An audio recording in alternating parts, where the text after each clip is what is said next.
1 week down. We're into the second week of 2024. It's wild to say that, but hello to all you wonderful, unique beings. It's Monday when you're watching this live on YouTube, so thank you for all of our YouTube followers. This is Tuesday, January 9th, when you guys are listening to this just solely on the podcast. But we're here to talk about sports, and we'll be doing so every Tuesday. For those watching live, every Monday, showing love to all of you watching us again on YouTube.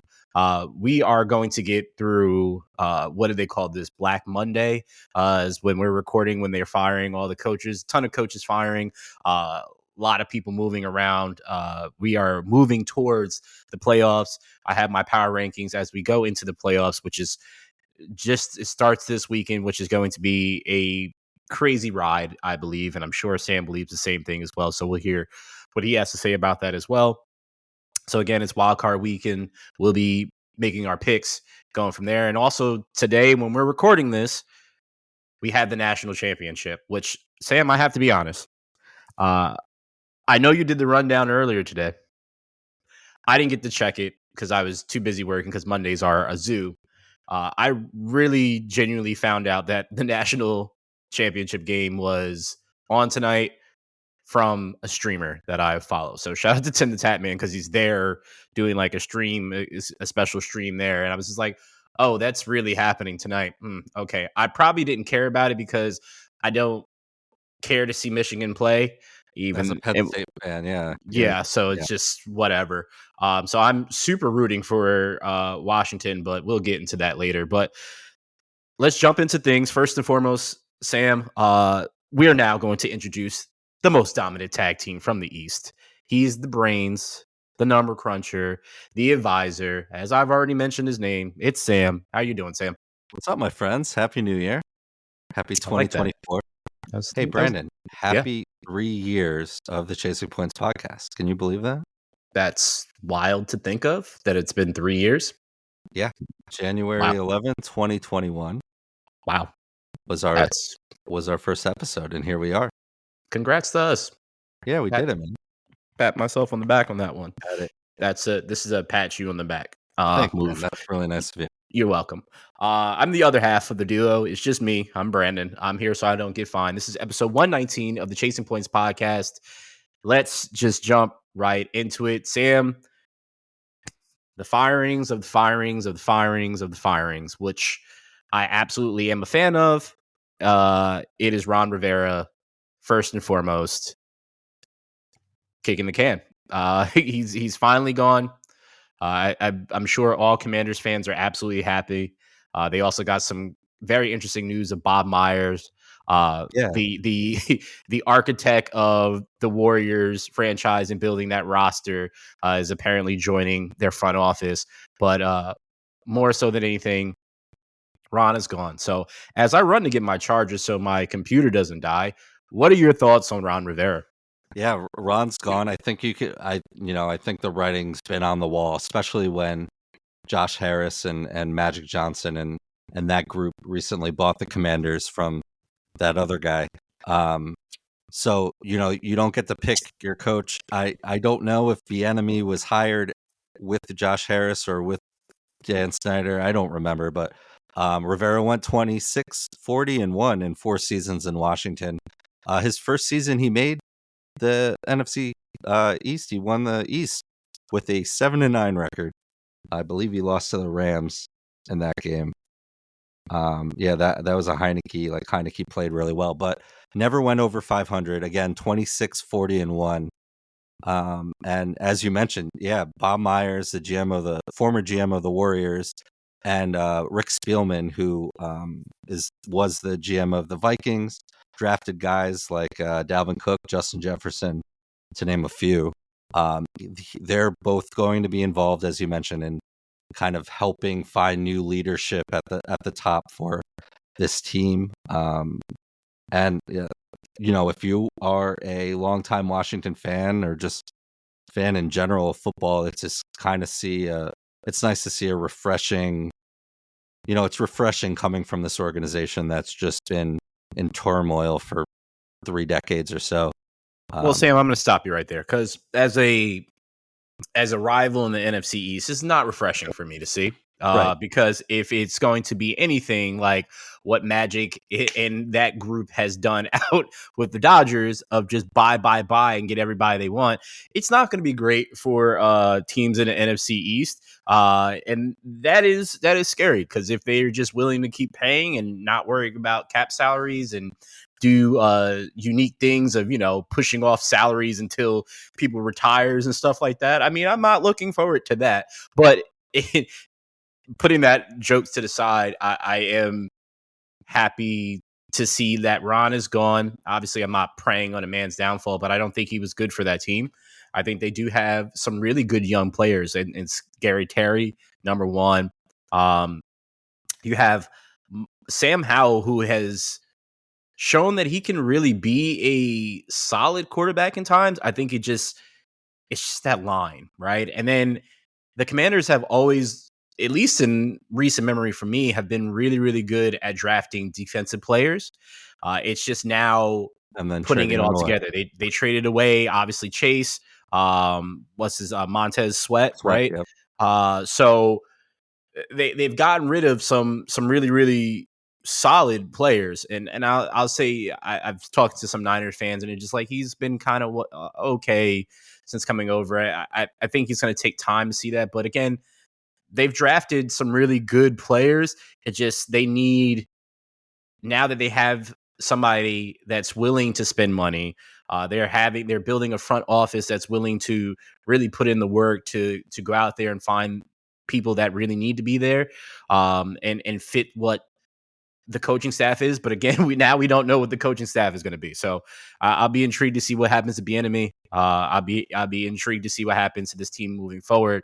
And I think a lot of eyes are on this franchise because it is a storied franchise, right? And it is they've always been a hard-nosed football team, and they've been competitive for years, and in recent memory they have not been. So I'm just curious to see what's going to happen there.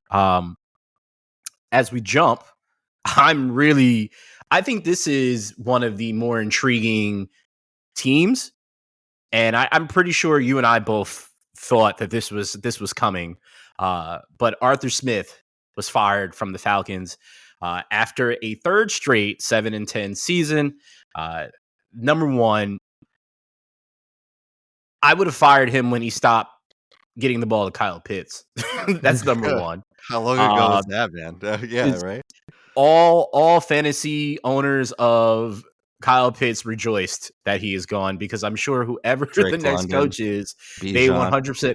I guarantee the first play next season, and there needs to be a prop bet for this. I hope there is because I'm gonna drop like 500 on it, Sam. Mark my words. I'm gonna drop 500 on it if it's a prop bet. The first pass of the year is going to go to him for Kyle Pitts, just to prove like we're different from the last regime. That would be a way to do it. Or the 8th number all pick Drake London or the 8th overall pick Bijan Robinson. Yeah, I know from a fantasy football standpoint, every fantasy football analyst is happy that Arthur Smith is no longer calling plays there because we've talked about this a lot. If you were starting a franchise and be able to pick young guys at the three most important, the three skill positions on the offense, you'd be hard pressed to find guys outside of in what we thought they were. Bijan, clearly, I think he had a great year when he was used. Drake London has shown flashes, and where Kyle Pitts is sometimes he's losing snaps to Jonnu Smith. I don't know what that's about. It's also kind of perplexing when you have someone like Tyler Algier, who ran for over 1,000 yards in his rookie year, and then you draft Bijan Robinson, and you still use Algier a lot. And I know, he's a rookie. You don't want to wear him down, any of that stuff. But why did you draft him when you had Bijan is a special talent, sure, but with a team with so many holes, if you're going to commit a early pick to a skill position like that, use it.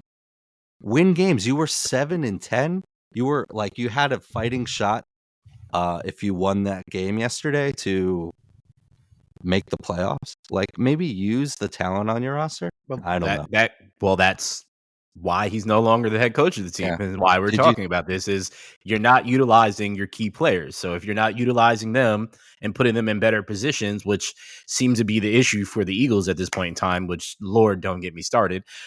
If you're putting your key players in a better position, you have a chance to be in any game, right? And they have a good young core, right? I'm still curious to see what London will be, and I'm really curious to see what Kyle Pitts would actually be in a full season of getting multiple targets, like a good amount of targets to see how he can be used, because he can be an absolute weapon. So intrigued to see what happens there. Super intrigued to see what happens in New England with a guy that has been the GM and has been the long-standing. He has the longest tenure as a head coach in the NFL right now, Probably, right? right by far, right? Yeah, I don't Currently, even know who would be second. Tomlin, yeah. I don't. I mean, maybe Tomlin would probably be second. Harbaugh, Pete Carroll. Tomlin and Pete Carroll. Yeah, I'd probably Yeah, I don't say. know. Yeah, But Bill's that's probably still couple. nowhere near that. Yeah, so Yeah, he's yeah, yeah. definitely easily the longest tenured. Bill Belichick is meeting with the owner Robert Kraft. He has said that he's open to giving up some responsibilities, which I'm sure Patriots fans are just like like let it go. I think that could be the fact that Bill is doing that shows to me that he really wants to stay, wants to finish his career there, and allowing somebody else. This is like a key move, and I hope for Robert Kraft. I mean, not for you, Sam, because you've watched the Patriots beat up on your team for years, but this would be a solid move for the Patriots to be relevant again. Like they're relevant because of his name, right? There's nobody else there that makes them really relevant whatsoever, right? But if they get this is now the time to have a GM in place to build for the future, and to have a guy like him that has the knowledge and has the guys just do what they are really good at and nothing more, and really highlighting that, which I give him his badge of honor for that, is because he allows these players just to be themselves in that certain extent, but you have to conform. It's all about the team. The Patriot I'm way. I'm Yeah, intrigued. I'm intrigued to see what happens. What are yeah. your thoughts, being that this is a in division rival? I think you know it's all about what have you done for me now in sports, right? Um, as I've often referenced the PTSD that I get from watching the Patriots, especially beat down Yeah, on the Jets. yeah, I I kind of found it disrespectful that everyone was kind of just like, yeah, Bill needs to get fired. It's like, 6 Super Bowls in 20 years and helped cultivate one of the b- best defensive schemes we've ever seen. And clearly, Tom Brady, that hmm relationship's special. And every talented quarterback has a talented head coach, and usually, and those tandems go down in history. So, if sometimes the message is just dull and it's over, and there needs to be a fresh start. So if that's the case, I would, and I'm sure Bob Kraft would just if Bill wants out, Bill can get out and go yeah, wherever he yeah, wants and do whatever he wants. And I don't think he'll quote unquote get fired. Um, but sometimes that message is just stale and it's just time to go. To be fair, the quote from Bill was a reporter asked him, would he be up for relinquishing duties? And he basically said he's open to helping the team win however it is. He has a lot of people helping him in a lot of different ways, and he just wants the team to win. So that's the politically correct answer. I don't know if he's saying if I can't get the guys I want, I'm not going to coach, but yeah, yeah. we'll see there. Yeah, I mean, we'll definitely have to see what happens with that. I think it's a very intriguing storyline, because with him being GM, and just even during his time when he didn't have like GM control, they still weren't bringing in anybody that is like any really real difference makers, right? Yes, they've drafted Gronk, what Aaron Hernandez could have been.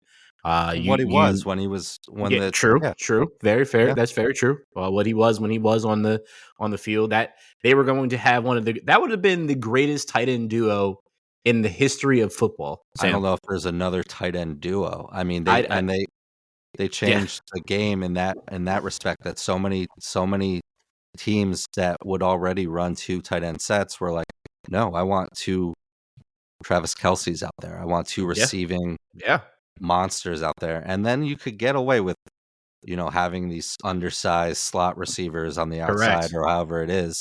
Because They then you have to pack the box. Because yeah, then you have to worry about it. Then you got these little shifty Wes Welkers and Edelmans, and getting out there and tokens.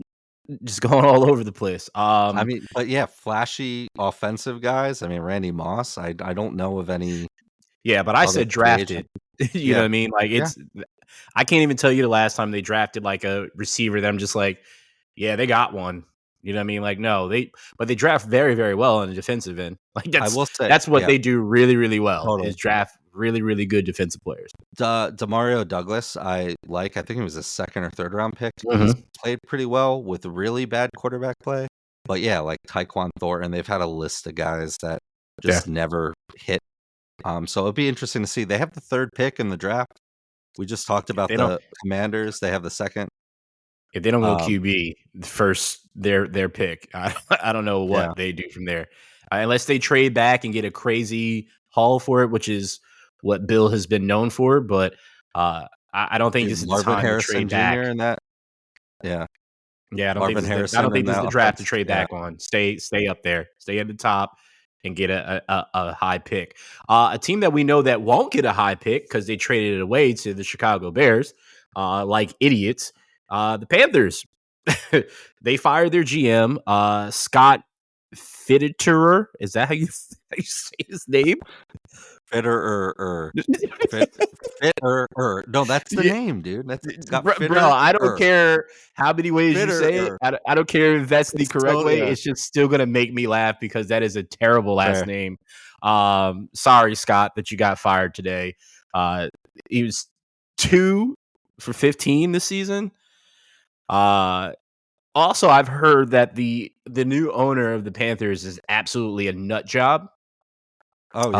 I think we Yep. talked. David I think Tepper. we talked Yep. about it on here of every place that he's gone. People just don't last at all. Like it's Well, I like mean, you could one and see it. done type thing, right? They've had 3 coaches and 3 interim coaches in the 4 years that he's Yeah, been the owner, or however long. Rivera, then Matt Rule, and now half a season of Frank Reich. Frank Wright. Yeah, I don't. I don't think the least. This is probably the least desirable job right now in the NFL, and I think, yeah, that's scary to say because they have a young quarterback in Bryce Young who has the talent. Obviously, his height is an issue and is going to have to work around that. But I also think everything is going to slow down for him next year, which it normally happens. The first year is either you're right on, or it takes you a year or so to really get acclimated to the speed of the game. And I think he'll definitely be better next year. But you can only be as good as your line is, right? If you dude, don't have a yeah, line that can protect you, we saw what happened to a future Hall of Famer in Aaron Rodgers that doesn't have a line in New York, right?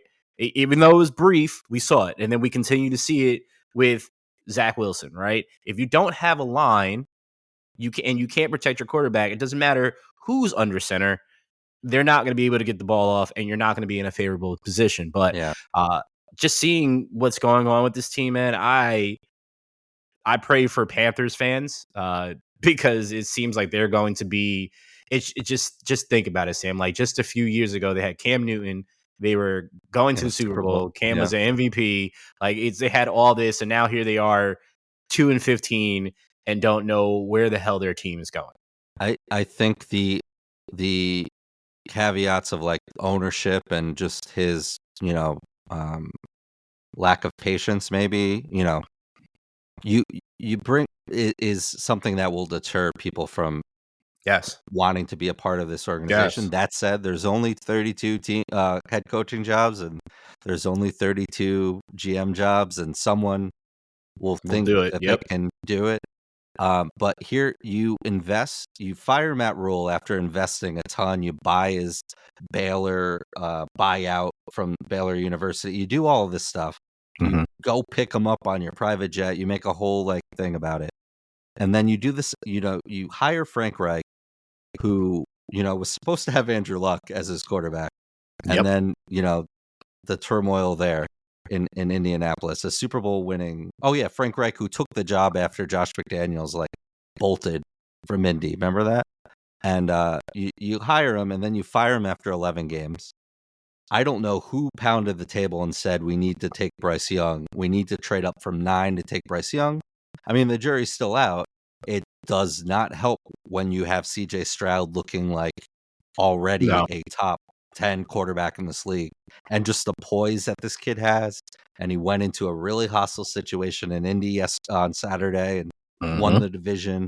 And that's a bad look. That's a really bad look. I don't know if that was Frank Reich saying, I want Bryce Young. If that's the case, but I still don't agree with that unless there was really something we just don't know. But yeah, I You mean think you it's meant you're to gonna say Frank Reich wanting CJ? You mean? no, like if you fired Frank Reich because he wanted Bryce Young is clearly at this moment not performing like the guy who went after him. And then, there's a lot of disconnect or what we don't know, but Mhm. I'm not sure what led to Frank Reich leaving. Um, but it's yeah, it's they're probably not going to get their first want, right?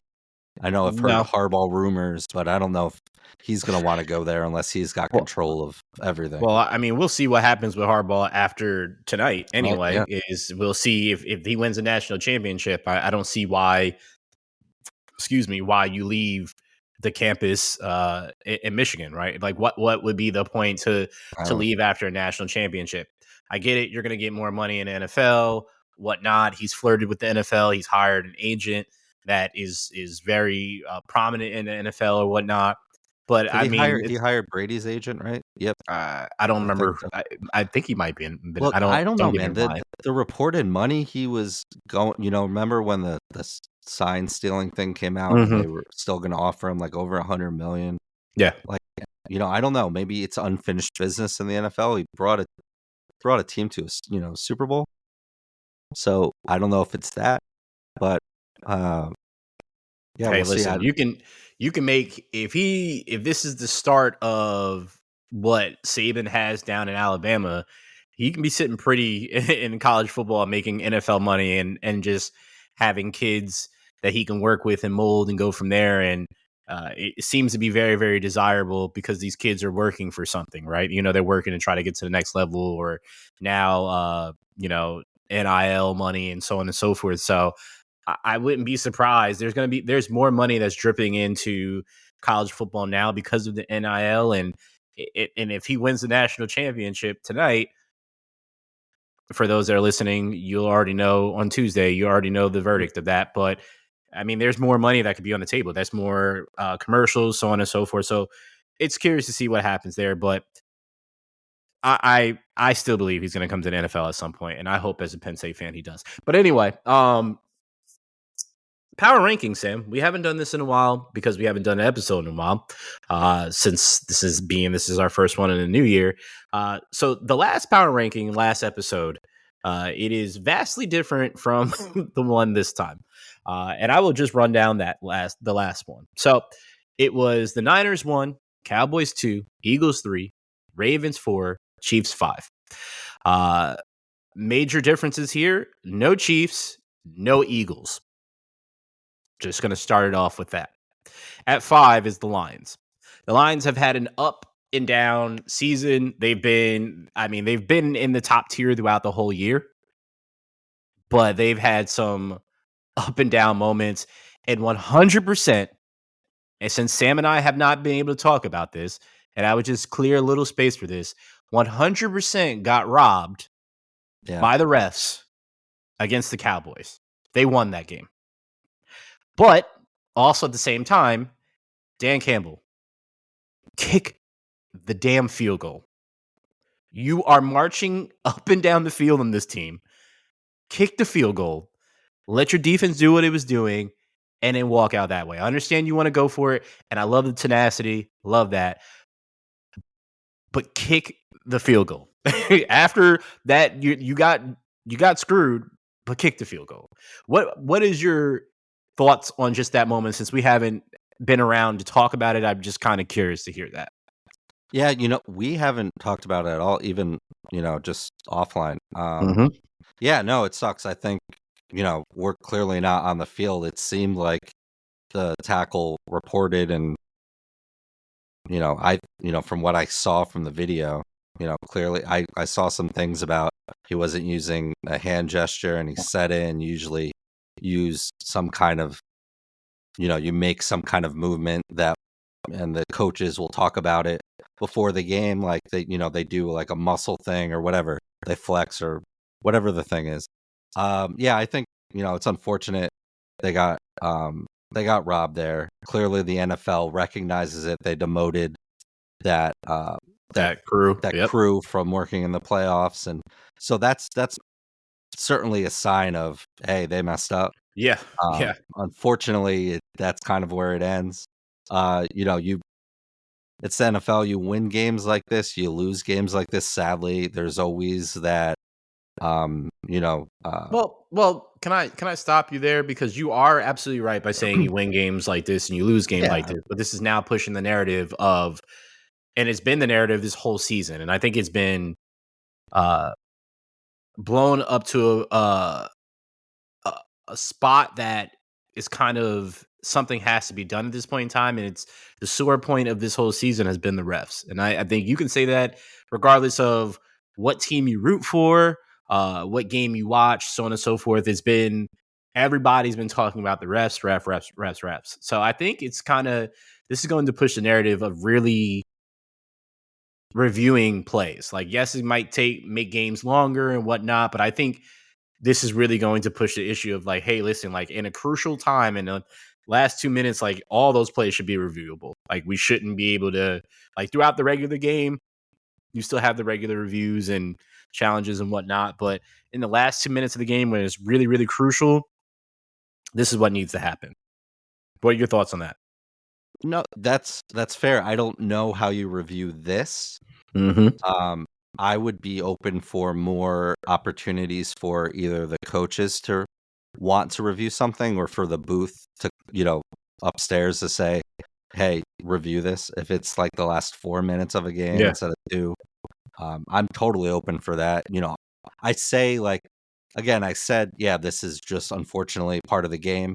I don't like it. I'm Yeah. saying it because there's been a ton of this has happened. This has been a consistent narrative for forever along all of sports, right? I mean, we've Mm-hmm. lost perfect games in baseball.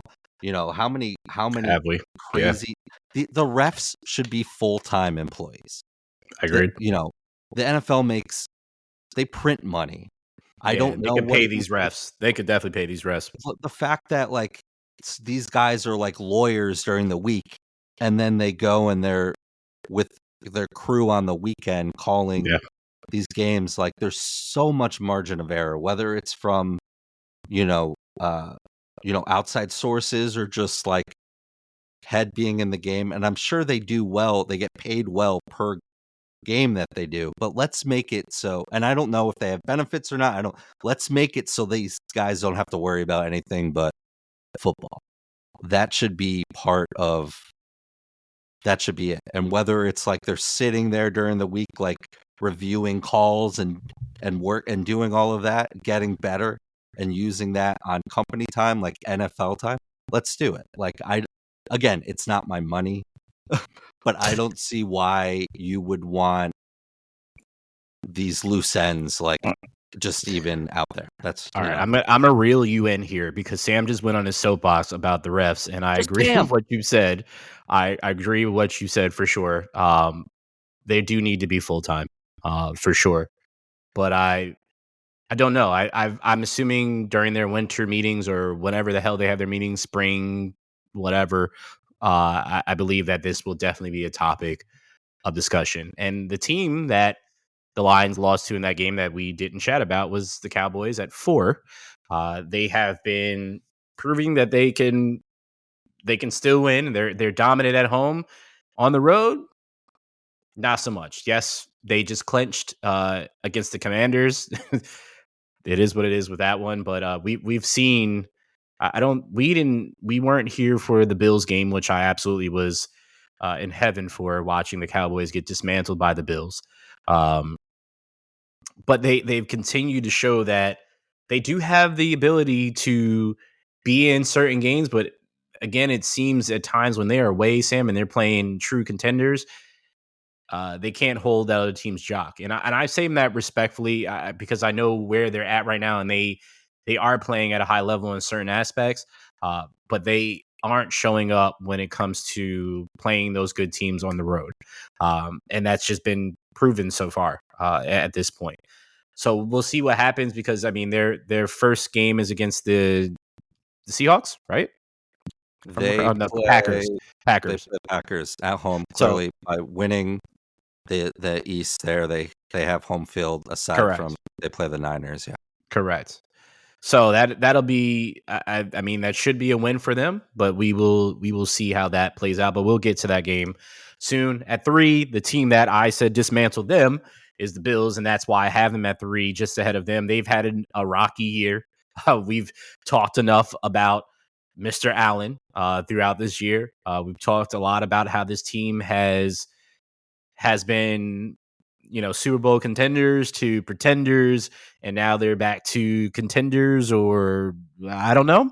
But the Bills are winning. They are the 2 seed in the AFC, and they have a chance. They're in the tournament, and for everybody, it's 0-0. So we'll see how this turns out for them, but just ending the season definitely at 3.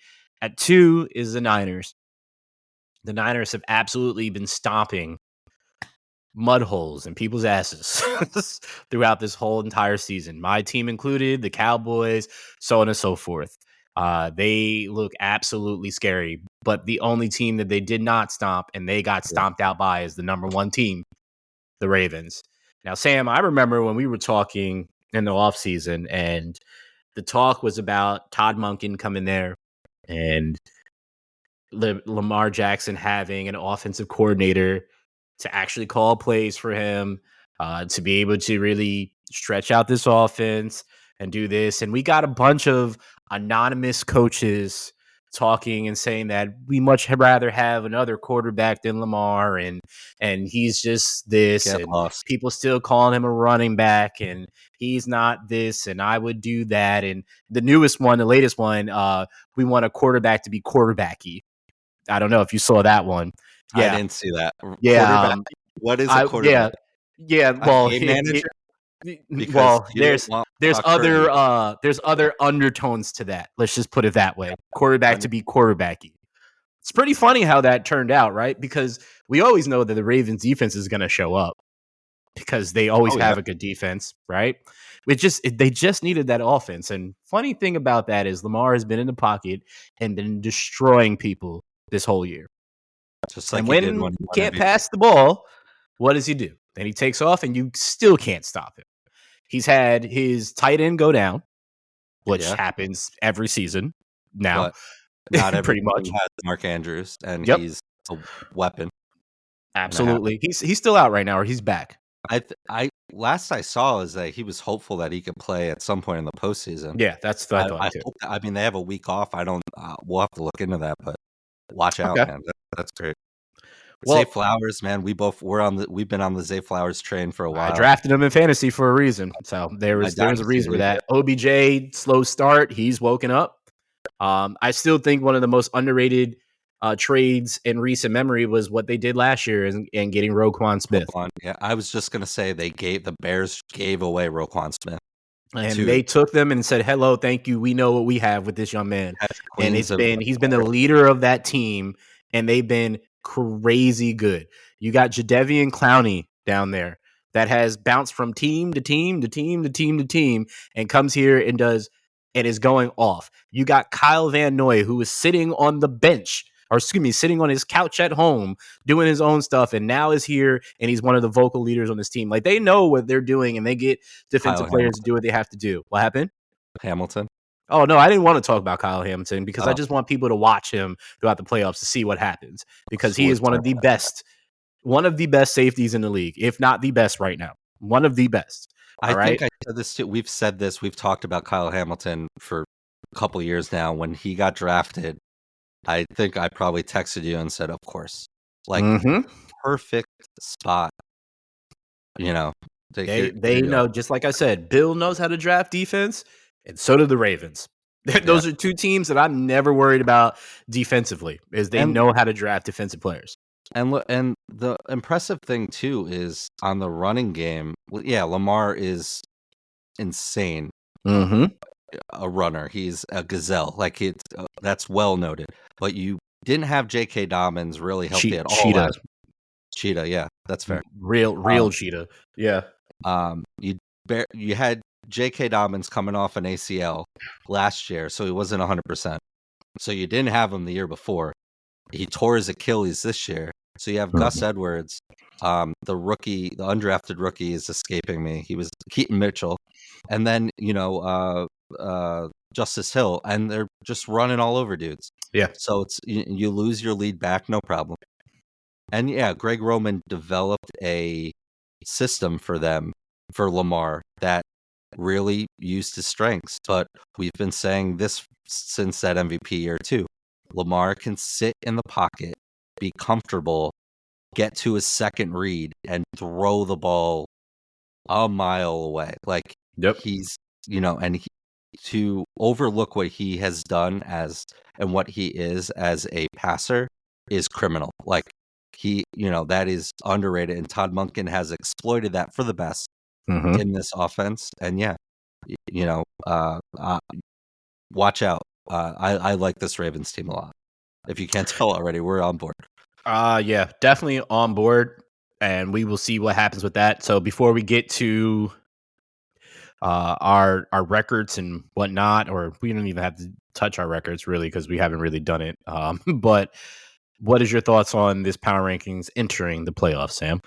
I like it. I worry about the Bills a little bit. I mean, they came back in a huge spot last night, but there was like that, like YOLO, YOLO Jameis Winston. Like he looked like Josh Allen looked like Jameis Winston yesterday. Like that meme where it's like Patrick Mahomes is like, "F it, Tyreek's down there somewhere," and it was just like that is how many times did you see Josh Allen just uncomfortable, like just throwing bombs down the field, and a couple of them got picked. I would probably put the Cowboys ahead of the Bills, but I'm not going to lose sleep over it.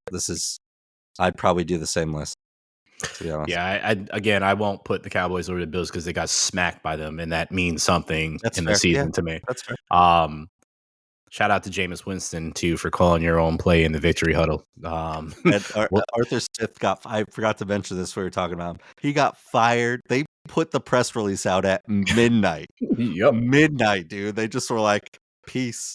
Like, look, like I get why he was upset, and he probably knew he was getting canned. Yeah, he was But like, I might as well go out swinging. and if you're Dennis Allen, you got showed up by your backup quarterback, but like whatever, man. Like Yeah, people that are was calling annoying. for for Jameis to get the boot, and it's just like I don't think he should get the boot, but I think they definitely need to have a conversation and be like, when I tell you to do this, you do this, or you will get the boot for real. But we'll see what happens. So wild card weekend, as we said earlier, the two teams that have buys that are number one seeds are the Ravens and the Niners. So they will not be playing this week. So the first game to start us off on Saturday at 4:30 p.m. is the Browns at Texans. Sam has the Texans. I have the Browns. Let's dive into this real quick because we want to get through our other stuff, of course. But Sam, I have the Browns because of your former backup quarterback, Joe Flacco, who has been playing absolutely out of his goddamn mind, and it makes no sense to me whatsoever. This man is literally sitting on the bench, came in, said, you know what? I'm just going to do better than Deshaun. And Deshaun was here all season. I'm just going to ball out and just act like I can still throw the ball. Oh yeah, that's right. It's not an act. I can still throw the ball, and the team believes in me. Since he's come on there, this team looks different. Amari Cooper and Njoku is like they've both been revitalized. It's like And Alabama, Amari Cooper, man. yeah, yeah. Yeah. And the crazy thing is all they need to do is get a decent lead, and their defense will do the rest. And that's why I chose the Browns. Is because all they need to do is get a touchdown, 2-touchdown lead, and their defense is going to do more than enough. I vibe with CJ. CJ is, and that's hard for me to say as a Penn State fan again. Been on the D'Amico CJ But train. I love D'Amico. Yep, I love D'Amico. I love this team. I love Stingley. My boy went down, Tank Dell, excuse me, which hurt me so much. In fantasy, that sucked a lot. But I think this is where this young team runs into a buzzsaw, in just in my opinion. So why do you have the Texans? Yeah, I went back and forth on this. I get it. I mean, that Browns defense, I've seen it. That Browns defense is very good, and Joe Flacco has nothing to lose, and he's just out there. I mean, he'll throw some picks, but he's playing really well. This team has rallied, around him, and even though losing Nick Chubb, Jerome Ford, and Kareem Hunter, serviceable. In that regard, there, just Jerome Ford's had some pretty nice games. I would not be surprised at all. I like the CJ Stroud's moxie. I like the last, he, aside from being concussed and being out for 2.5 games, like he's played really well. I like just the vibe. So I'm just gonna go with the Texans. But again, I'm hedging here, but would not be surprised. That's fair. The late game, which I'm absolutely pissed because I just read this now and I didn't realize. The late game is at 8:15 Eastern Standard Time, and it's on Peacock. Sam, I'm going to tell you this right now. It's so frustrating knowing that a game is on Peacock and it's not going to be on, nationally televised TV. Yeah. I'm okay with prime games on Thursday or whatever, because Thursday games aren't necessarily the greatest, right? There's some that are really, really good and there's some that aren't. But why are we having any game exclusivity when it comes to the playoffs? Yeah, I understand the whole London, it's going to be on whatever. They did one where it was ESPN Plus. Yeah. People getting outraged when the London games were only or Thursday night was only on NFL Network, and not everyone has NFL Network. Correct. But it's still part of cable.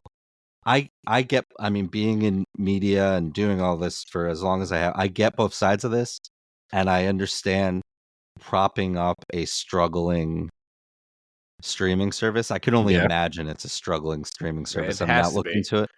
And there will be a time where, if it's already happening, these streamers will all consolidate. But yeah, it's head scratcher to do it in the playoffs, and to do it when you have such two popular teams and Patrick Mahomes and Travis Kelce, and now Dolphin fans coming out of the woodworks now, and just they're a historical team. It's frustrating. I'm upset about it in the sense of I don't have Peacock, and I don't either. I don't know if they have a free trial. Will I probably spend the $4.99 to watch it? Nope. I'll be illegally streaming this. You hear that, Peacock? I will be illegally streaming this. Anybody else that needs to hear this, that's exactly what I'll be doing. I won't give my source away. Sam, I'll give it to you after we get off air. But I will be illegally streaming this because I don't give a damn about you, Peacock. But anyway, as Sam has mentioned, the two teams that are playing, it's the 6-seed Dolphins at the 3-seed Chiefs. Sam has the Chiefs. I have the Dolphins. Sam, since I went first last time, why do you have the Chiefs? You think the Cowboys have trouble with winning teams? You should look at who the Dolphins have beat that are above 500. It's really bad, and there are some games that there's a lot of games that aren't even close. I was looking at the box score yesterday because I was looking at the different scenarios of last night watching the Bills game and assuming that it looked like the Dolphins were going to win that game for a lot of it. And going to Miami is one thing, and they also don't do well when it's cold. And I've Yeah. never been to Kansas City, and I've never been to Kansas City in January. I can't imagine it's a comfortable experience for someone who resides in South Florida. So that's why I'm picking the Chiefs. I have as many questions probably about this Chiefs team as you do. Yeah, I've been a lot. They're self-inflicted wounds on the drops, the just miscommunication. Like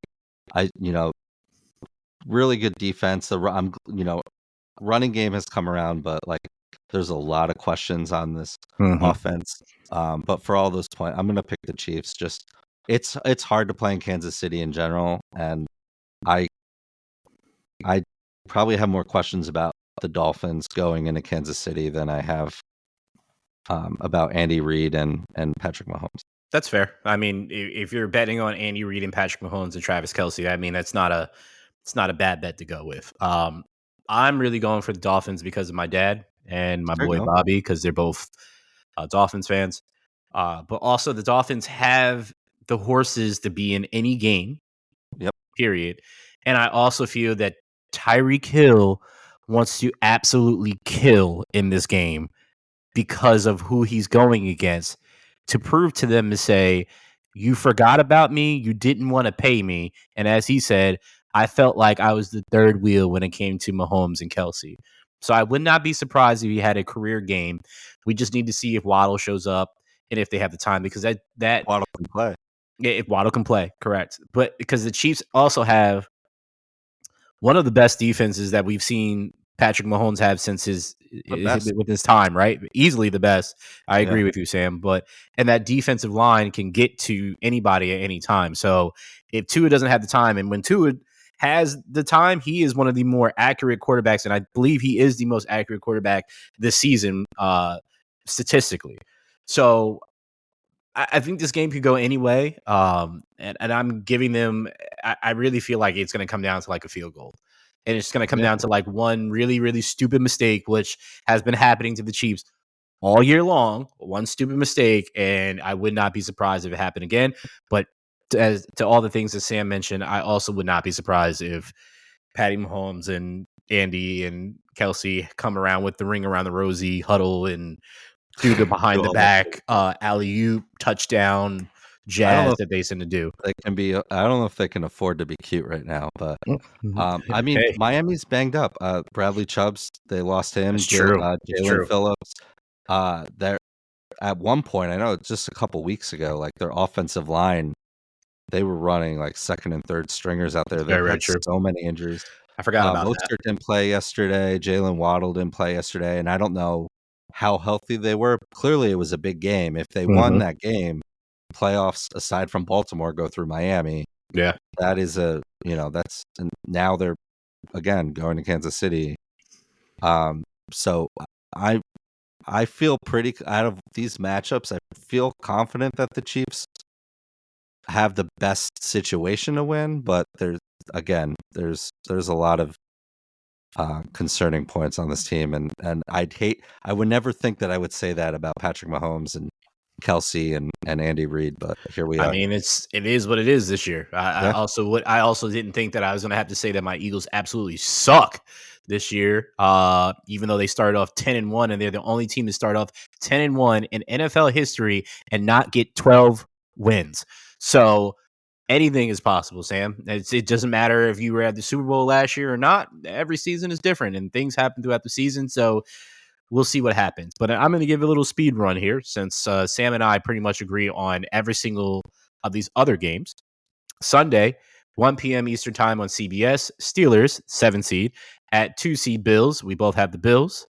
At 4:30 p.m. Eastern on Fox, the 7 seed Packers at the Cowboys, 2 seed Cowboys. We both have Cowboys.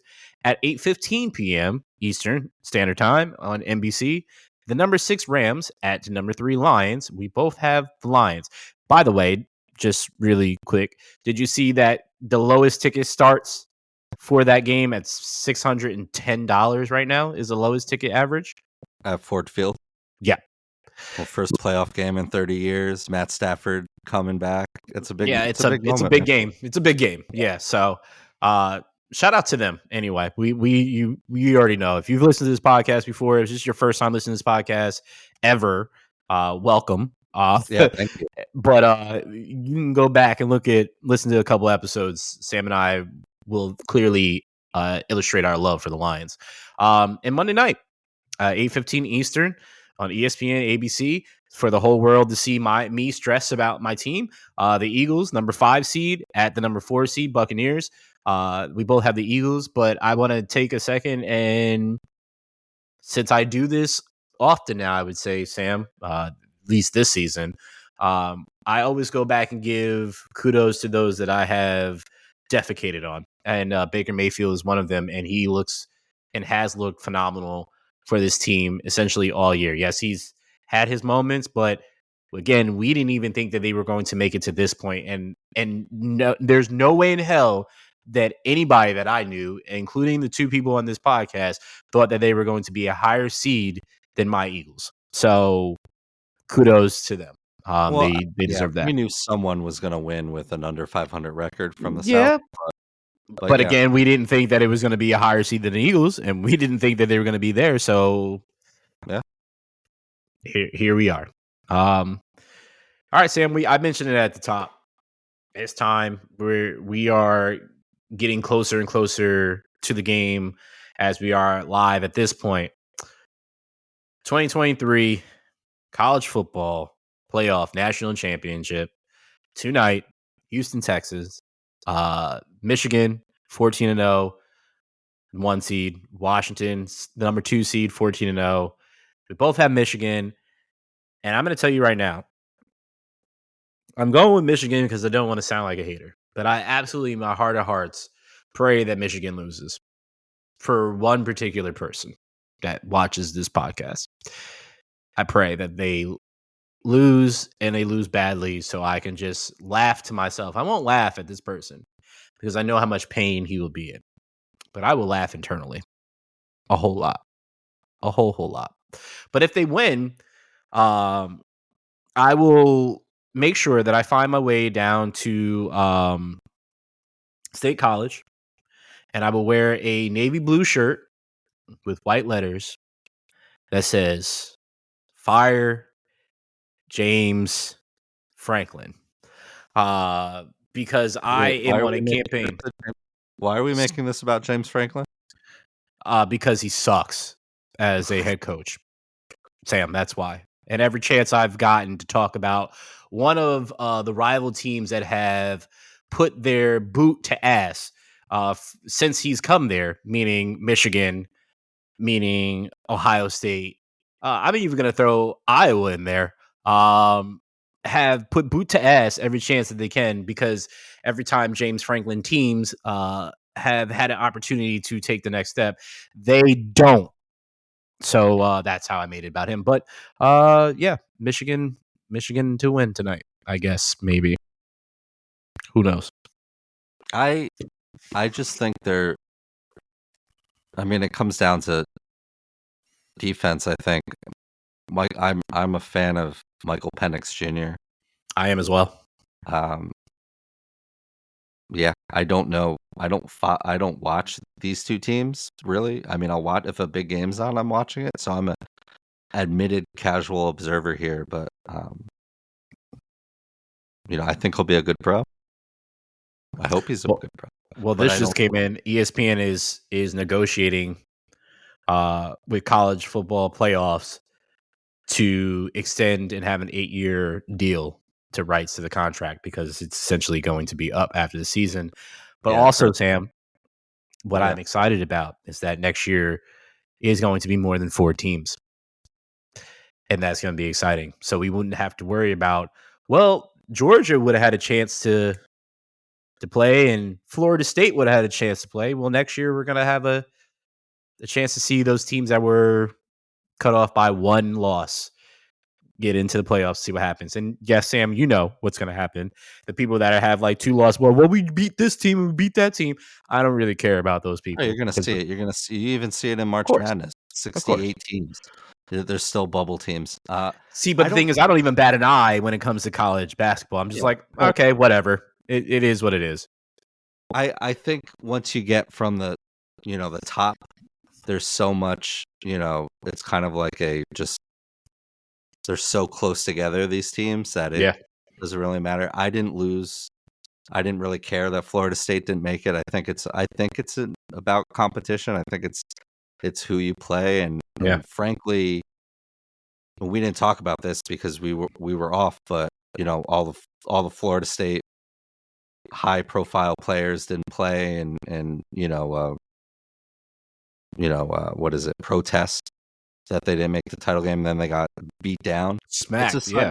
I think they didn't get, and I probably said this when the four came out, is they didn't get picked because the ESPN or whoever didn't want to see them on 8 o'clock window get Yeah. whooped Yeah. against an Alabama or a Michigan or whoever it was, like, and that's and that's what it is. Like, you're on your third string quarterback. You don't play elite competition like Mm-hmm. some of these other teams have to do. Um, you know, Well, it's going to put and an end to that. I believe yeah, it's going to put an end to that. I So, see. I think it's you're not going to get you're not going to get the best game still, but it'll be more football, more important football, and that's great. yeah, I think it. I don't know. I think it might just weed itself out to get whoever is the hottest at that time, which could be for for the best. It also could be the hottest team gets into there and they absolutely get smacked. So it's why we love March Madness, right? Is you never know we know who the top seeds are, but they consistently lose, and the tournament is still amazing. We still talk Yeah, about the tournaments every year, right? So if they're trying to capture that magic and bottle it in for college football, and it's obviously it's harder because it is a harder sport physicality wise, but I believe that still it's something that could be great in itself. So I'm looking forward to it, Sam. I'm not looking forward to the game tonight, but I will be watching, and we'll see what happens. We'll definitely see what happens. yeah, that's same. I'll watch. I'll put some money somewhere and Yeah, see what happens that's fair. there. I think a 12-team field will definitely help recruiting for some of these. You don't need to be in the SEC or Mm-hmm. play at Ohio State, Michigan to make the playoffs, or have an actual chance to win a big bowl game. I think that's got to be worth something too. But nowadays, with the NIL money and guarantees and all this stuff, does anything matter? I don't know. Like, college We getting football is like, NIL money. I try to do it. It yeah, didn't work anyway. yeah, it's okay. You tried, It's okay. and I that's tried. important. I tried. Tried is trying is Hey, half the battle. last thing, do you care? Nike and Tiger announced today. Tiger Woods, Tiger Woods, y'all. After 27 years, they're ending. Sounds like a mutual ending of their Yep, it is. partnership. He's been a Nike athlete since he was an amateur, since anyone knew about Tiger Woods. It seems like things are, amicable and whatever. Who knows if he'll keep the Tiger Woods logo or any of that stuff? But I know you care. But just Absolutely. thought, well, the segment's called "Do You Care?" So I'm not going to ask the question, but I'm just going to let you talk about it. Tiger and Nike. I care, and you made a valid point. So as soon as I saw this, I sent this to Sam. I sent it also to Harrison as well, since he's a diehard Tiger fan. Harrison likes all interracial babies that are males that are athletes. So the Kyler Murray lookalike, anybody that's light skin is Harrison's guy. Anyway, but Tiger, Sam said something that is definitely my train of thought, but just something that I believe those that have grew up in that era of watching him when he first stepped onto the course to now. It's been Jordan, then it's Tiger, and then you can debate if it's Kobe or LeBron. I'd say it's Kobe next, and then LeBron. As But far as those, Nike correlation, yeah. as far as Nike, those are the only two. But immediately, the first two names you think of when it comes to Nike is Jordan and Tiger. They both became billionaires off of and that was a part of their portfolio of growth financially. But they also are two game changers. Wearing that Sunday red Nike polo, it is super iconic, and why you see a ton of people wearing it that way, right? It's that Tiger Woods, that TW on a hat, which you'll see if I'm not on the course, but I've seen plenty of people wearing that on the course and off the course during the summertime, springtime. That merch will now essentially go up in price for those that have it. If you haven't checked Nike, which I'm probably going to do after this, thinking about it, I'm going to buy a Tiger Woods hat just to have it. Might give my dad one too. But he was the reason that I watched golf and watch anything golf at any time is because of him. Outside of that, there is really no need for me to watch. To sit down and watch. I just think it's boring to watch, but to play, I've been told it's very fun, and I'm sure I'll get out there this year at some point. But yeah, it's gonna be weird to see him not wearing Nike. But it sounds like he's going to Grayson, which is where his son just signed per Harrison. So it makes sense. I guess he's going over there, and that'll bring eyes over there and raise his son's stock too, which is already raising on its own. But yeah, it's a weird feeling. Yeah, it's I mean, It's a weird feeling. clearly we've seen the best of Tiger Woods, and coming from where we were on this podcast like 3 years ago when that horrific car accident, Yeah. to When even I was in see him still, California, literally 10 minutes away miles, from where it miles. was when it happened. So yeah, great times. Yeah, Nike and Tiger are synonymous, and you mentioned that Nike red polo. So it'll be different. It's gonna be weird to not see, of course, him not wearing, and his Cheers, Tiger. his son too. You just figure his son would be a Nike athlete, but yeah, is what it is. It's It is. over. Everyone It seems is. okay. I mean, guess what? There'll be another great athlete, and there's already still great athletes on Nike. So He put Nike golf on the map, man. he absolutely did. Absolutely did. Totally. And with that said, Sam, close this the hell out so we can get the hell out of here and watch this game. Yeah, it's episode 119 in the books, Chasing Points podcast. 3 years in the books. Thank you so much for listening. If you've ever just liked a Instagram post or listened or told your friends or anything, we appreciate you, and thank you for letting us do what we love to do. So for Brandon, my name is Sam. Thank you so much for listening, and until next week, peace. I'm not going to thank you for letting us do what we do, because we were going to do it regardless if anybody listened or not.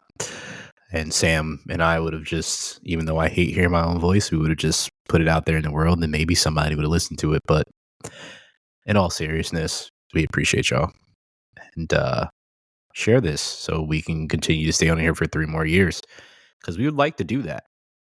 I like to just, leave my job in totality and just have this be what we do.